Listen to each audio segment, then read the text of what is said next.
Prince Harry may have misled Meghan Markle about royal life thanks to his personal passion projects when they were dating in 2016 and 2017. It was quite interesting because Meghan, being kind of outside the fold but on her way in, would have witnessed this whole thing happening from afar, royal expert Jack Royston stated. He acknowledged getting therapy publicly for the first time. He talked about his struggle working as a royal, Royston added. Doing these events where he has to meet people, his unresolved anger, sometimes feeling like he wanted to punch someone. He said he took up boxing because that seemed to help, and this was all in the days when royals just didn't really do this kind of thing.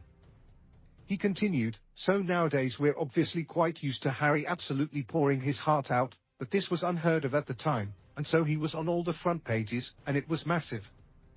And I always actually thought that this was probably part of how Meghan wound up getting the wrong end of the stick about what being a working royal is actually like. The commentator further discussed how the fiery-haired prince was just starting to find his public voice when it came to causes to promote. Because one of the first things she saw in the earliest days of her relationship with Harry was this incredibly high-profile, very impactful campaign that was, in reality, quite a long way away from the mundane reality of unveiling plaques and cutting ribbons, which is another aspect of what the royals sometimes do, he said. Whatever effect this may have had on Meghan Markle at the time is unknown.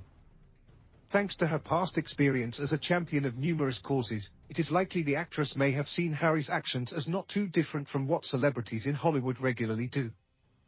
I was in Canada at the time, and I just remember how much news coverage the campaign was getting. And just in that alone, it was getting such a conversation point happening amongst people, Meghan once stated in an interview when discussing Harry's initiatives. It was very impressive to watch from afar.